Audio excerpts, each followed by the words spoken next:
제가 장담컨대 주식 관련 유명 채널의 유튜버, 전문가, 증권인의 영상 50편 보는 것보다 오늘 영상 한 편을 시청하는 것이 100배 유익하다고 하곤 합니다. 이 4가지 기법으로 20년 동안 손절매 없이 매수한 종목에서 반드시 수익을 내 180억을 모았다면 하루 500만원, 월 1억을 벌 수 있는 주식 투자 방법이 실제로 존재한다면 여러분은 어떻게 하실 건가요? 이 4가지 기법은 단순한 이론이 아닙니다.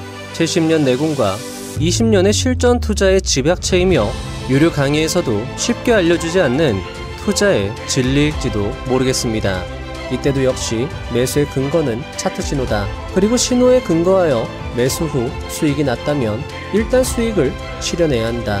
심루타 종목을 노리는 것은 운에 의존하는 방법이다. 나는 그런 종목을 목표로 하지 않는다. 주가가 2배, 3배가 되었으면 하고 바라지도 않는다. 왜냐하면 실력과 관계없는 요소에 크게 의존해야 하기 때문이다. 나는 내 실력으로 승부하고 있기에 이만큼이나 금융자산을 쌓을 수 있었던 것이다.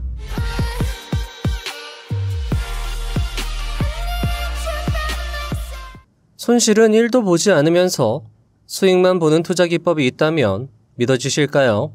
아니 그럼 승률이 100%라는 거야? 라는 의문이 드는 건 역시 당연할 것입니다. 그리고 이런 의문도 가능합니다. 아니 트레이더가 아니라 장기 투자자 아니야? 라고 말이죠. 손절하지 않는 데이 트레이딩으로 매수한 종목에서 반드시 수익을 내고 매도하는 주식 투자법으로 180억의 자산을 일군 89세의 나이에도 현역 트레이더로 활동하는 개인 투자자가 있습니다. 그의 이름은 후지모토 시게루. 19세에 주식을 시작하여 일본의 버블 경제 속에서 4년 만에 100억이라는 자산을 일구고 일본의 버블 붕괴 속에서 한순간에 80억을 이룬 후 66세에 다시 주식을 시작하여 손절매 없이 종잣돈을 다시 180억으로 불린 투자자입니다. 그는 해외 언론에서도 큰 관심을 받을 만큼 유명 투자자이기도 한데요. 사실 주식 투자를 70년 이상 하면서 성공 투자를 이어온 현역, 그 중에서도 개인 투자자는 정말 드물 것입니다. 그만큼 그가 89세의 나이에 펴낸 주식 투자의 기쁨은 투자 역사를 통틀어 가치 있는 유산이 될 것인데요. 저는 오늘 영상을 시작하기에 앞서 이 책을 꼭 매수하여 보유하신 후 탐독하실 것을 먼저 추천드리고 싶습니다.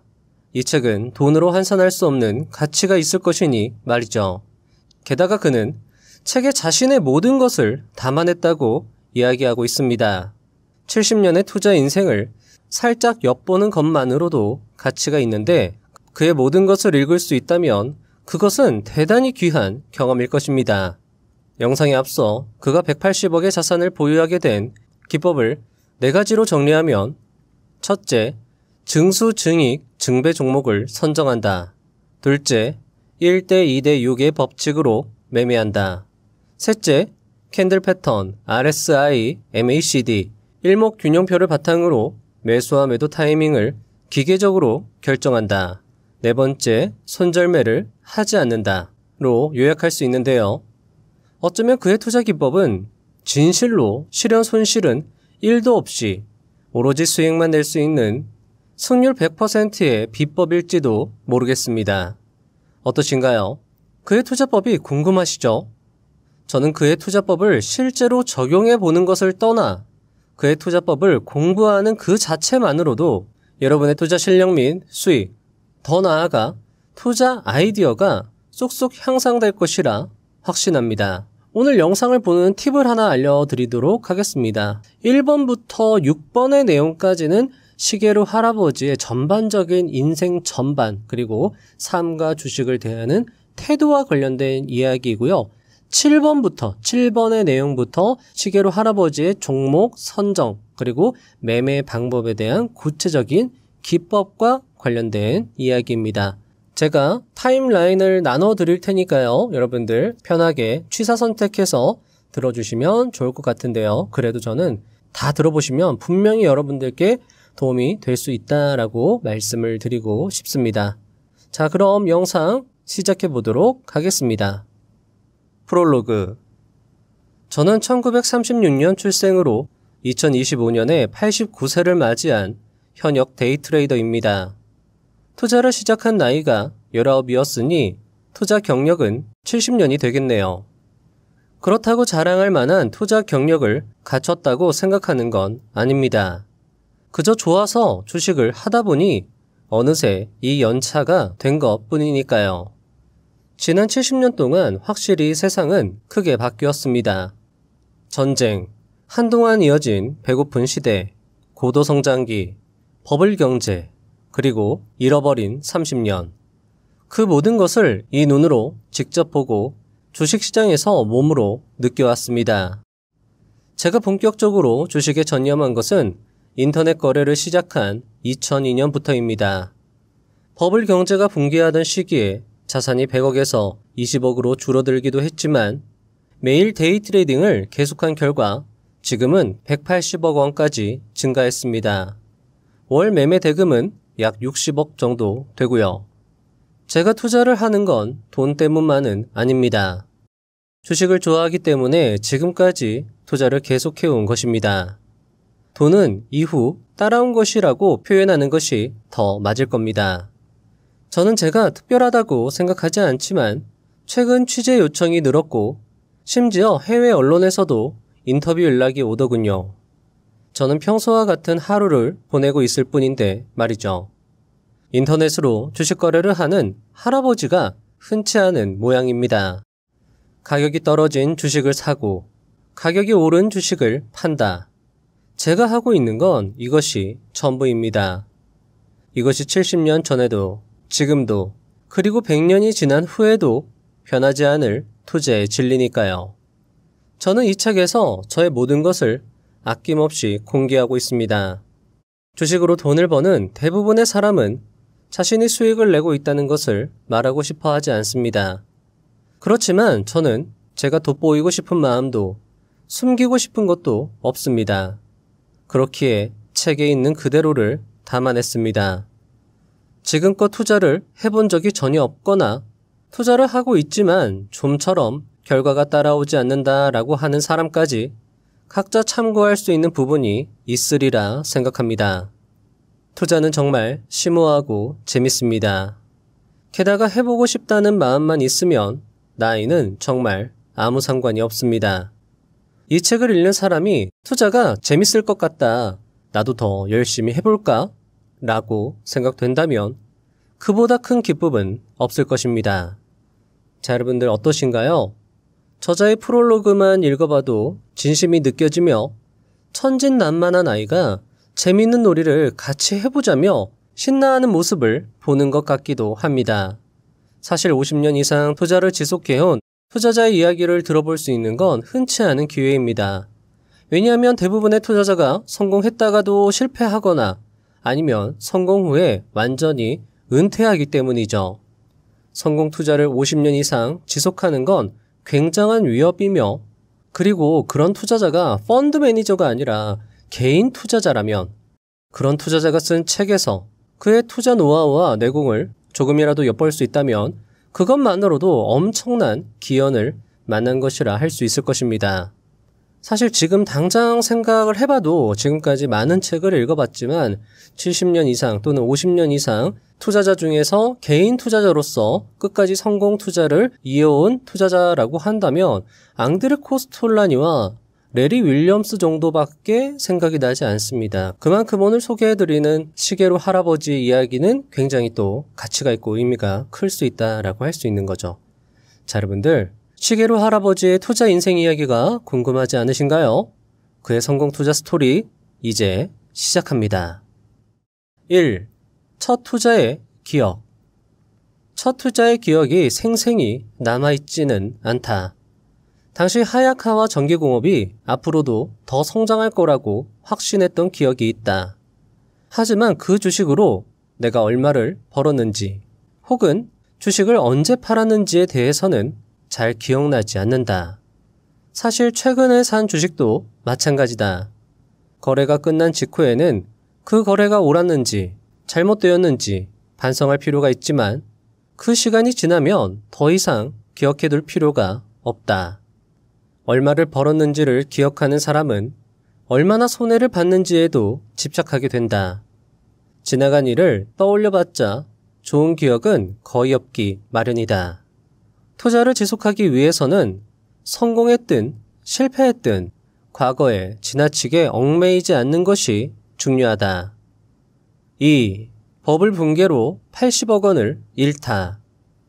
마작장을 팔고 전업 투자자가 된 것은 1986년이었다. 그 후 바로 버블 경제가 시작되었다. 나는 버블의 파도를 타고 자산을 눈덩이처럼 불려나갔다.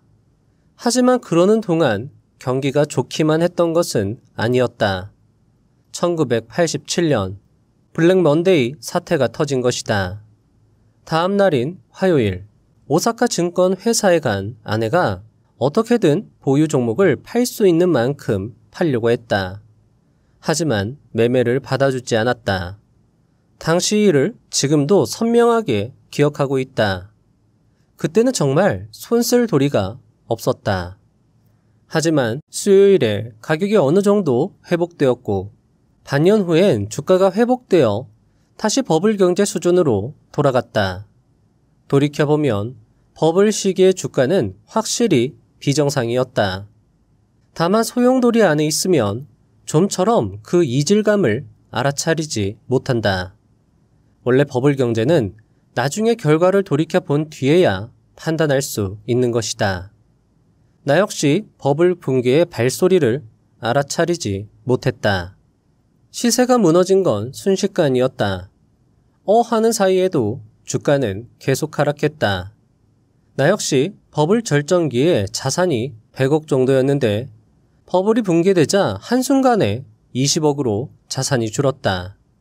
시세는 움직인다는 사실을 진즉 마음으로 새기고 있었기에 아무것도 손에 잡히지 않을 정도로 큰 충격을 받진 않았다. 그래도 한동안 투자의 정성을 쏟진 못했다. 자산이 5분의 1로 단번에 줄어들었으니 말이다. 그럴 때는 시세 차익을 노리는 것도 손해여서 한동안 얌전히 있었다. 본능적으로 현금을 가지고 있어야 한다는 생각이 들어 버블 붕괴 당시 어느 정도 현금을 남겨두었는데 정말로 다행이었다. 80억을 잃었는데도 저자는 억울하다가 아닌 다행이다 라는 표현을 쓰며 마음을 다잡았습니다. 어쩌면 돈이 아닌 투자 자체를 사랑했기에 가질 수 있는 태도였을지도 모르겠습니다. 그는 이후 남은 20억으로 아내와 여행도 다니면서 투자를 잠시 쉬었다고 합니다. 1986년에 투자를 시작하여 버블의 정점이었던 1990년까지 약 4년 만에 그는 100억을 벌었다는 건데요. 그 자체로 대단한 투자자라 할 수 있을 것입니다. 그리고 정말 다행인 건 남은 20억으로 무리하지 않고 여가를 즐겼다는 것이고요. 과연 남은 20억으로 그는 어떤 투자 경험을 했을지 궁금해지는 부분입니다. 저자의 이야기는 계속됩니다. 3. 66세. 처음 시작한 인터넷 거래. 그렇게 나는 한동안 투자와 거리를 두고 지내다가 2002년부터 다시 본격적으로 투자를 시작했다. 그 이유는 인터넷 거래를 알게 되었기 때문이었다. 상상하지 못할 정도의 편안함을 마주하게 된 것이다. 나는 인터넷 거래를 시작하기 전까지 컴퓨터를 다뤄본 적이 없었다. 하지만 인터넷 거래의 편리성, 저렴한 수수료를 생각했을 때 하지 않을 이유가 없었다. 바로 컴퓨터를 사러 전자상가를 찾아가 점원의 설명을 듣고 화면이 큰 컴퓨터를 구매해 그대로 직접 가지고 돌아왔다. 무언가 하고 싶다는 생각이 들면 바로 행동으로 옮기는 것.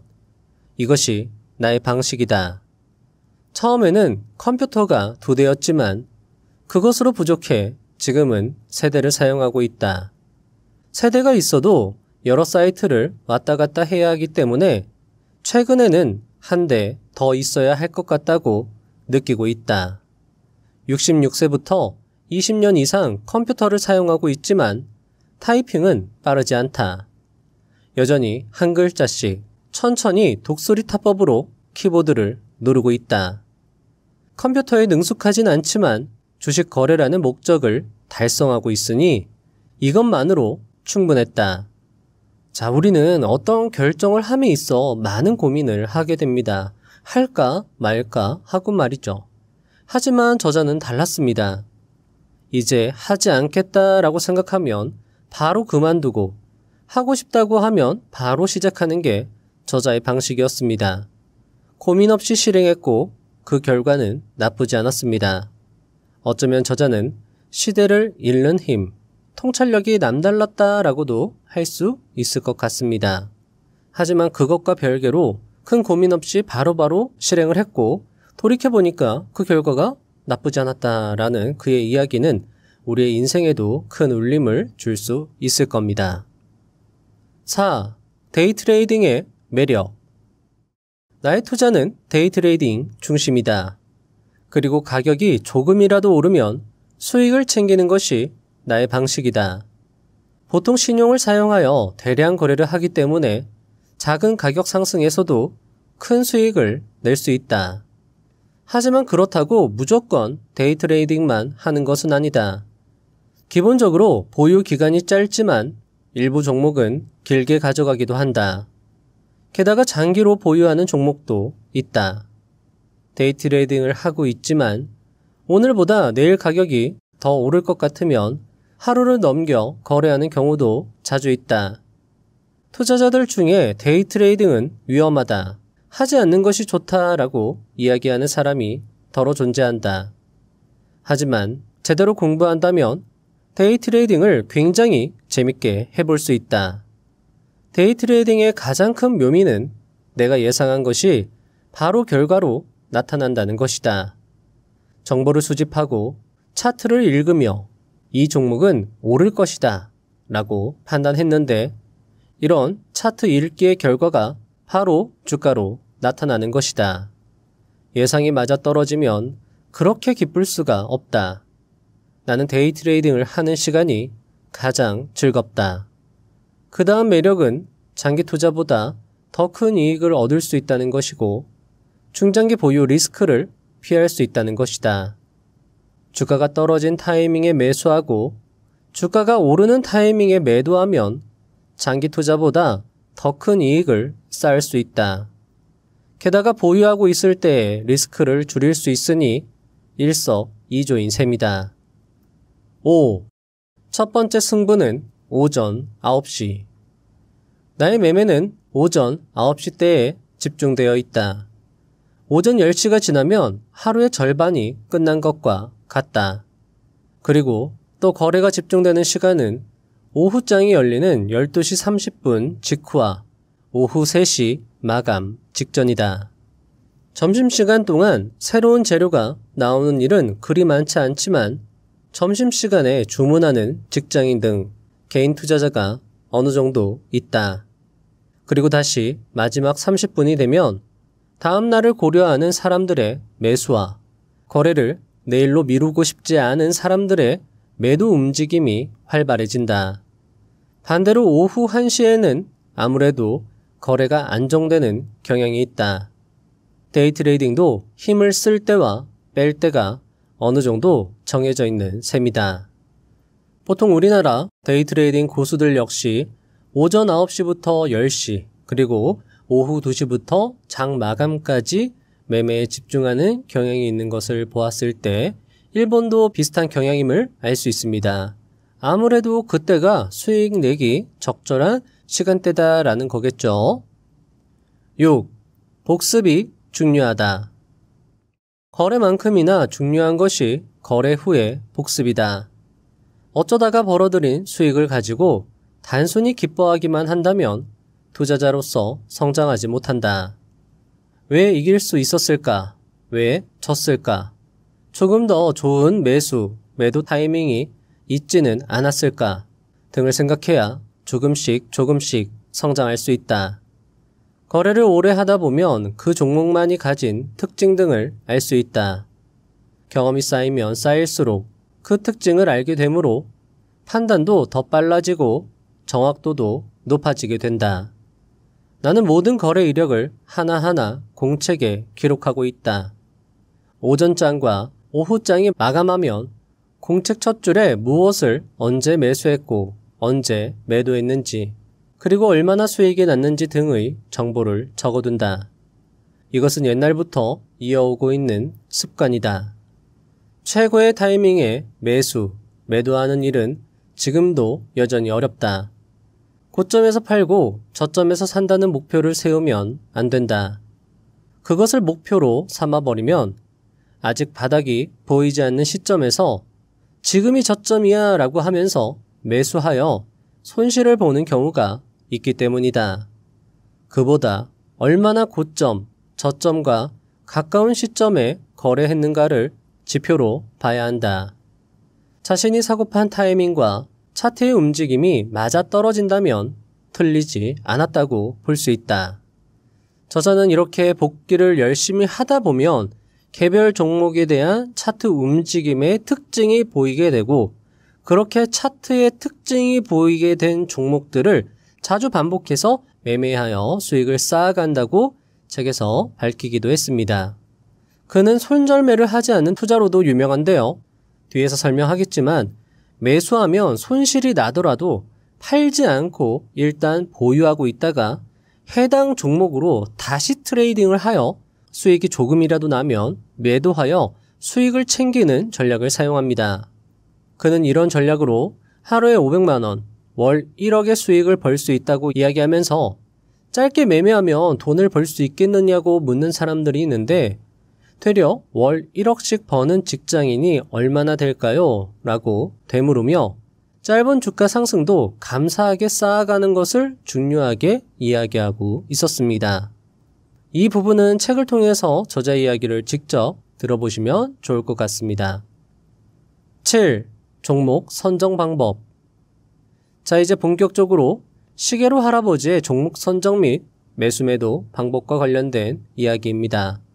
180억을 번 70년 경력의 투자 내공을 빨리 느껴보고 싶으신가요? 그의 투자 전략 시작합니다. 내가 주식을 선택할 때 고려하는 가장 큰 요인은 증수, 증익, 증배 여부이다. 다시 말해 매출이 증가하고 이익도 증가하며 이익이 배당으로 돌아가고 있는지를 보는 것이다. 데이 트레이딩은 단기적인 가격 변동으로 매매를 반복하는 일이다. 따라서 장기적인 이익을 크게 신경 쓰지 않는 데이 트레이더도 있다. 하지만 나는 그들과 생각이 다르다. 장기적으로 성장을 기대할 수 있는 주식을 사는 편이 좋다고 생각한다. 성장하고 있는 주식이라면 장기로 가지고 있는 게 좋지 않을까? 라고 생각할지도 모르겠다. 하지만 장기적으로 주가가 상승하는 주식도 상승과 하락을 반복하기 때문에 데이 트레이딩으로 매매를 회전시켜야 더 많은 이익을 얻을 수 있다.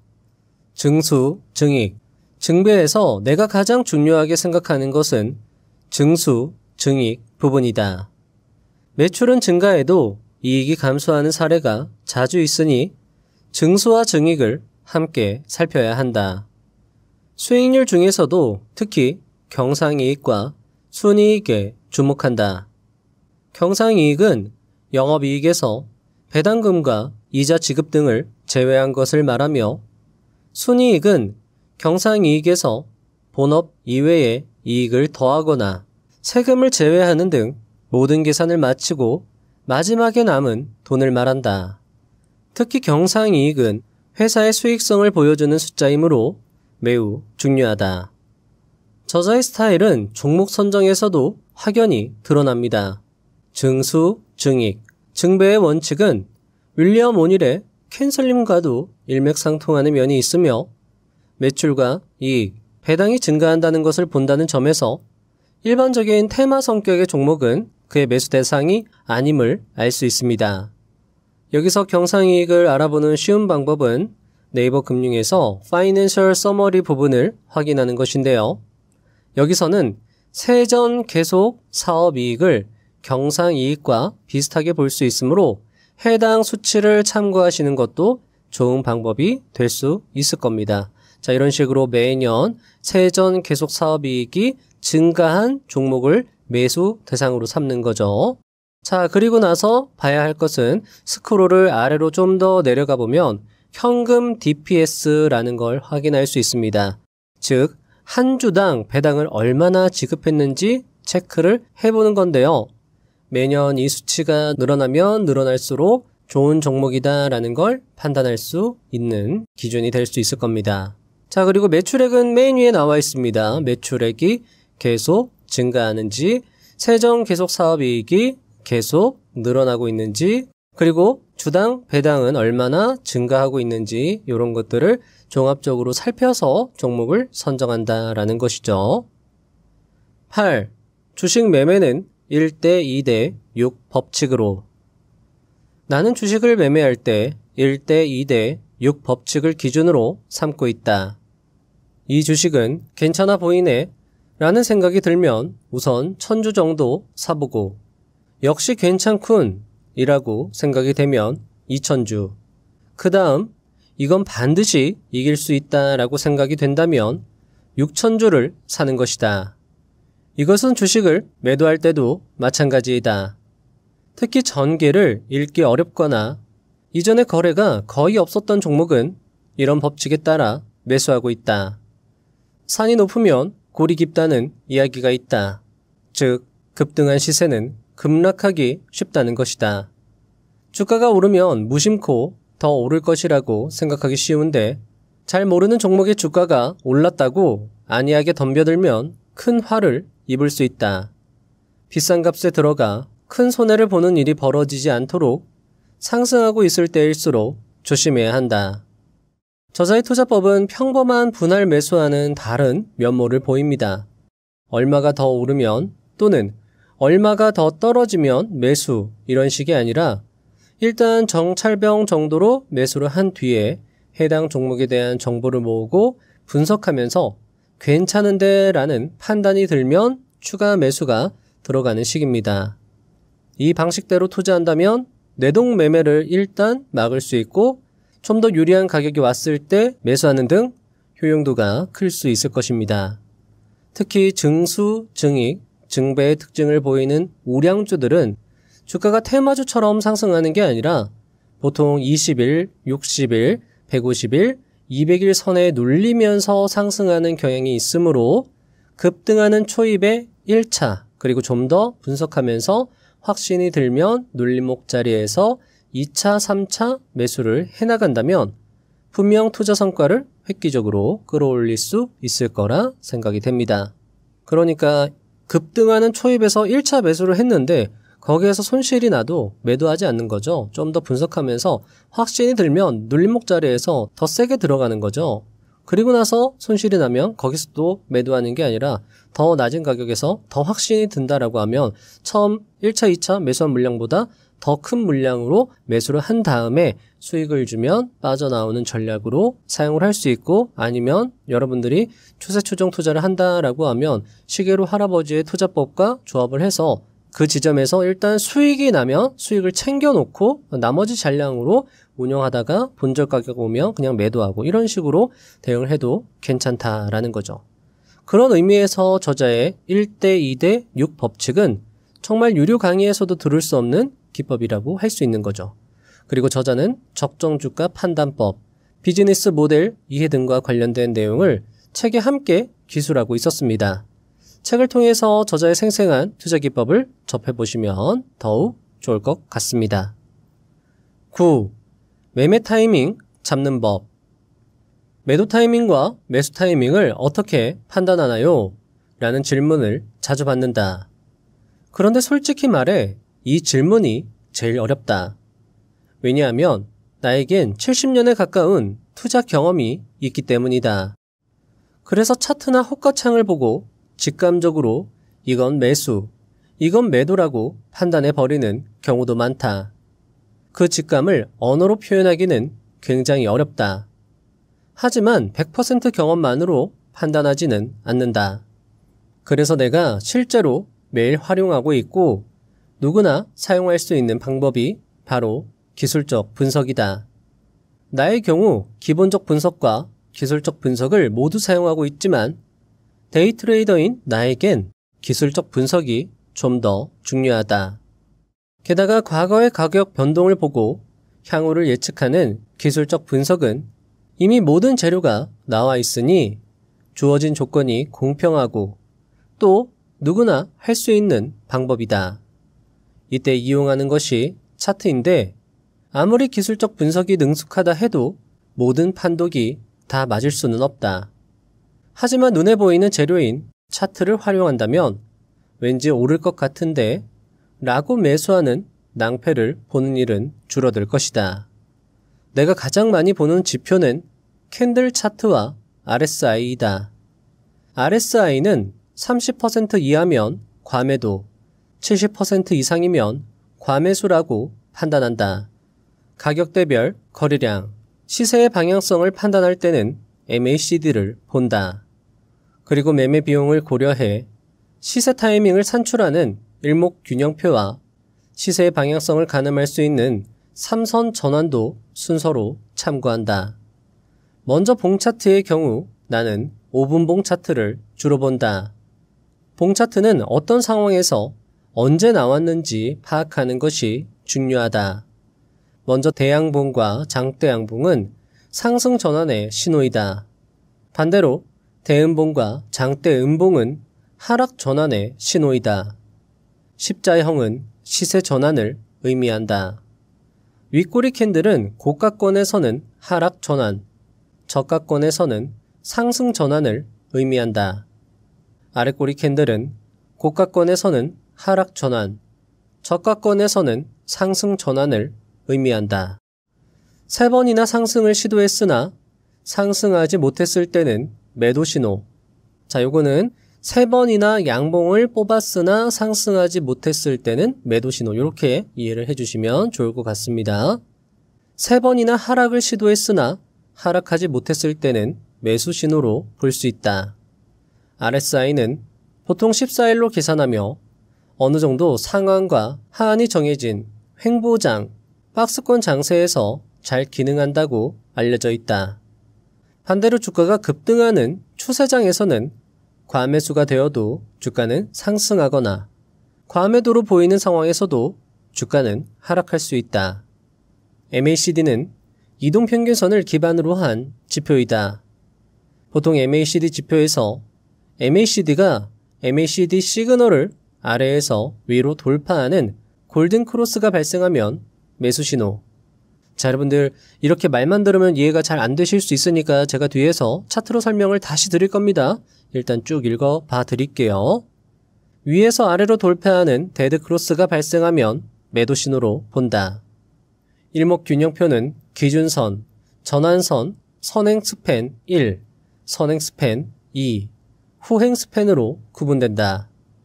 이때 기준선이 상향하는 가운데 전환선이 기준선을 아래에서 위로 돌파하면 매수 신호, 기준선이 하향하는 가운데 전환선이 기준선을 위에서 아래로 돌파하면 매도 신호로 본다. 선행 스팬 1과 선행 스팬 2의 경우 각 지표 사이의 지역을 구름대라고 부른다. 이때 캔들이 구름대를 아래에서 위로 돌파하는 경우 상승 신호, 캔들이 구름대를 위에서 아래로 돌파하는 경우는 하락 신호로 본다. 후행 스팬의 경우 후행 스팬이 캔들을 상회하는 경우는 매수 신호, 후행 스팬이 캔들을 하회하는 경우는 매도 신호로 본다. 이때 전환선이 기준선을 상회하고 캔들이 구름대를 상회하며 후행 스팬이 캔들을 상회하는 이 세 조건이 모두 충족되는 경우는 매우 강한 매수 시그널이 된다. 자, 여러분들 어떻게 들으셨나요? 자, 일단 저자가 말한 지표를 차트에 표시하는 방법은 다음과 같습니다. 자, 일단 키움증권 기준으로 차트 맨 왼쪽 위에 보시면 여기 메뉴바 표시하는 아이콘이 있는데 요거를 클릭해 주십니다. 자, 그리고 나면 이 왼쪽에 이런 식으로 메뉴창이 나옵니다. 그러면 이 왼쪽에 검색하는 칸이 있는데 여기다가 RSI라고 치고 타이핑을 치고 엔터를 누르면 여기에 RSI 나오죠. 요거 클릭, 그리고 밑에 가서 여기 RSI 클릭하면 바로 차트 오른쪽에 표시가 됩니다. 마찬가지로 다시 MACD라고 검색한 후에 MACD 클릭 그리고 아래쪽에 다시 MACD 클릭하면 역시나 지표 추가되고요. 자, 일목균형표 다시 검색 그리고 엔터. 자, 그러면 일목균형표 뜨죠. 클릭 다시 밑에 뜨면 클릭 하시면 오른쪽에 일목균형표도 표시가 됩니다. 자, 그렇게 표시를 한 차트를 제가 이렇게 가져와 봤습니다. 자, 여러분들 전환선하고 기준선이 잘 안 보일 수 있으니까 요거는 여러분들 설정하시는 곳에서 전환선 색깔, 기준선 색깔 설정해 주시면 좋을 것 같습니다. 자, 이 구름대도 구름대 범위를 이런 식으로 채우기 하는 설정이 있는데요. 그것도 여러분들이 설정을 해 주시면 이런 식으로 구름대 영역이 표시가 됩니다. 자, 그러면 이제 하나하나 한번 보도록 하겠습니다. 자, 일단 RSI 같은 경우에 자, 이런 식으로 30 이하로 떨어지면 파란색으로 이렇게 표시가 되고요. RSI가 70을 넘어가면 자, 이런 식으로 주황색으로 표시가 됩니다. 자, 일단 해당 종목 같은 경우에는 지금 현재 제가 RSI 30 이하로 떨어진 지점에 박스로 이렇게 표시를 해 두었습니다. 자, 그리고 MACD 신호는 언제 발생하느냐? MACD 지표에 보시면은요, 시그널이라는 지표는 보라색으로 표시가 되고요. MACD 선은 주황색으로 표시가 됩니다. MACD 선이 MACD 시그널 선을 아래에서 위로 돌파하는 그 지점이 정확하게는 요 지점 정도 되겠네요. 요 지점이 MACD 신호가 발생한 지점입니다. 자, 앞에서 말씀을 드린 것처럼 저자는요, 캔들 신호하고 RSI 신호를 동시에 본다라고 이야기를 했습니다. 그러니까 캔들 신호를 보면서 계속 주가가 하락하는 가운데, 역배열되면서 하락하는 가운데 RSI 신호가 발생했다 하더라도 캔들 신호가 적절하지 않으면 매수를 안 하고, 또는 RSI 신호가 발생했을 때 1차 매수 정도, 정찰병 정도 들어가지고 지금 MACD가 발생한 이 지점은요, 왼쪽 저점이 형성되고 다시 오른쪽 저점이 형성된 이후로 반등 나오는 자리거든요. 그럼 이런 지점에서 더 강한 추가 매수가 들어가고, 이런 식으로 여러분들이 저자의 기법을 활용할 수 있다라는 거죠. 자, 그리고 나서 전환선이 기준선을 골든 크로스하는 지점이 바로 이 지점입니다. 전환선이 제가 표시를 초록색 형광색으로 표시를 했고요.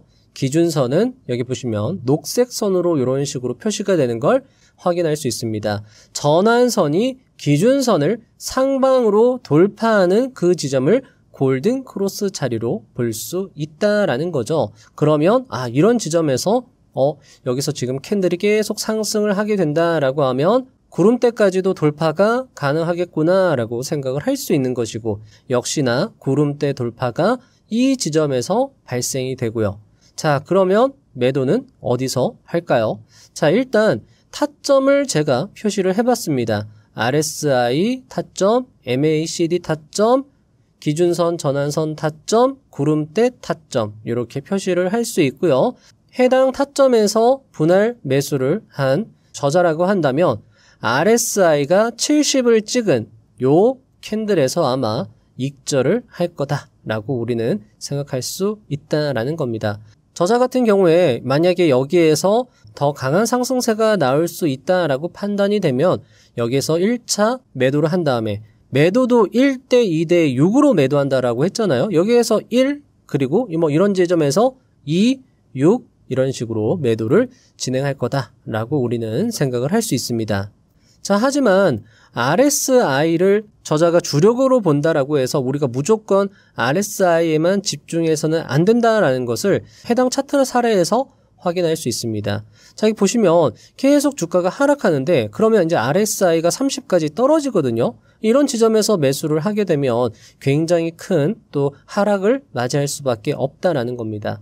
자, RSI가 30이 되어도 MACD는 완전히 지금 시그널선과 MACD 선이 역배열된 걸 확인할 수 있습니다. 데드크로스가 발생된 뒤에 골든크로스가 발생될 어떤 그 기미가 보이지 않는다라는 거죠. 게다가 지금 보시면 기준선이 완전히 우하향하고 있고 그 우하향하는 기준선 아래에 캔들이 완전히 눌려 있는 것도 확인할 수 있습니다. 전환선 역시나 완전히 역배열되어 있어서 골든크로스를 형성할 기미를 보여주지 않고 있고 역시나 이 구름대 아래에 캔들이 위치하고 있기 때문에 이런 종목 같다면 RSI가 30이라고 무조건 매수하는 게 아니라 조금 더 지켜보면서 다시 저점에서 RSI가 30이 나오고 MACD가 골든크로스가 나오고 캔들이 구름대선과 가까워지면서 돌파를 준비하는 그 지점에서 매수 대응을 하면 되겠다. 이런 식으로 우리가 저자의 기법을 연습해 볼 수 있다라는 거죠. 저자는 책에서 RSI가 꽤 유력한 지표라고 생각을 한다며 RSI 29라면 과감하게 매수해도 실패하지 않는다라고 언급하기도 했습니다. 하지만 RSI만으로 좋다 나쁘다를 딱 잘라 말할 수 없으므로 다른 지표를 함께 볼 것을 당부하기도 했습니다.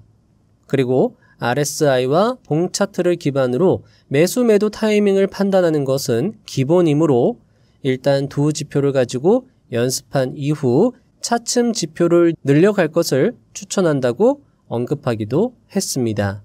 자, 여기에서도 저자의 기법을 대략적으로 눈치챌 수 있는데요. RSI가 사실 여러분들이 매매를 해보시면 그리고 저자도 말했죠. RSI가 사실은 상승 추세에서는 잘 안 먹혀요. 그래서 저자는 어떤 경우에 봉 차트와 RSI를 집중적으로 사용을 하느냐. 하락했다가 횡보하는 구간에서 집중적으로 그 지점에서 굉장히 데이 트레이딩을 하면서 수익을 굉장히 짧게 많이 낸다라는 거죠. 그리고 상승한 후라도 그 횡보하는 지점이 있잖아요. 그 지점도 마찬가지. 그 지점에서 RSI와 봉 차트를 기반으로 계속 짜잘하게 데이 트레이딩으로 매수 매도를 반복하면서 수익을 극대화한다. 이렇게 여러분들이 생각을 해주시면 좋을 것 같습니다. 해당 부분은 역시 책을 다시 읽어보시면서 저자의 생생한 강의를 들어보시는 것이 더 좋을 거라 생각이 됩니다. 10. 손절매 소신 발언. 많은 투자자들이 손절매가 중요하다고 말하지만 나는 손절매를 크게 고려하고 있지 않다. 물론 내일은 오늘보다 떨어질 것이다 라는 확신이 있으면 매도한다. 하지만 얼마까지 내려가면 손절매한다 라는 규칙은 정해두지 않는다. 마찬가지로 얼마까지 오르면 매도한다 라는 규칙도 정하지 않는다. 30% 올라도 더 오른다는 생각이 들면 가지고 있기도 하고 30원밖에 오르지 않았는데 매도한 적도 있다. 기본적으로, 자 여러분 여기가 중요할 수 있습니다. 기본적으로 미래를 기대할 수 있다라고 생각한 종목의 주식을 매수하기 때문에 계속 보유하고 있는 경우가 많다. 그런 식으로 미실현 손실을 아는 종목도 보유하고 있어 평가손익도 마이너스 20억 원 이상이다. 한 종목을 수만 주 가지고 있는 케이스도 있어 미실현 손실이 수억 원에 이르는 종목도 여럿 있다. 손절매를 하지 않을 수 있는 이유는 미실현 손실을 감안하더라도 투자에 돌릴 수 있는 자산이 충분히 있기 때문이다. 만약 여유 자금이 별로 없는데 손절매를 하지 못해 투자 기회를 놓치고 있다면 그건 너무 아까운 일일 것이다. 이렇게 손절매 하나만 해도 그 사람이 처한 상황이나 투자 스타일에 따라 방식이 달라진다. 마찬가지로 세상이 중요하다고 판단하는 것에 의문을 가지는 태도도 필요하다. 자, 아마 이 이야기를 듣고 어떤 분들은 아니 손절매를 안 한다고 그게 말이 되나? 라고 이야기하시는 분들이 있을 거라 생각이 되는데요. 일단 다음 저자 이야기를 듣고 정리를 해보도록 하겠습니다. 정리를 드리면 여러분들이 아마 진짜 이렇게 한번 해봐야 되겠다라는 생각이 들 수도 있거든요. 자, 이 기법 여러분들 말이 안 되는 게 아닙니다. 11. 물타기는 무섭지 않다. 투자를 하다 보면 매수한 종목의 주가가 떨어지는 일은 일상다반사다. 섣부른 물타기는 쪽박이라는 말이 있을 정도로 투자자 사이에서 물타기는 위험한 행위라 여겨진다. 하지만 나는 적극적으로 물타기를 하고 있다. 다만 주가가 떨어진 지점에서 물타기를 하여 원래 값으로 오르기를 기다리려는 생각은 없다. 저가라고 생각되는 지점에서 매수하여 조금 반등하는 지점에서 매도하는 거래를 반복하는 식이다. 예를 들어 45,000원의 주식을 1000주 매수했는데 주가가 25,000원까지 떨어졌다고 가정해보자. 주가가 원래대로 돌아오기를 기다린다고 해도 언제가 될지 알 수 없다. 아예 돌아오지 않을 수도 있다. 하지만 해당 종목을 2만원에 5,000주 사서 21,000원에 판다면 500만원 이익을 얻을 수 있다. 이를 20회 반복하면 1억의 이익이 된다. 자, 여러분들 앞에서도 말씀을 드렸죠. 이게 중요합니다.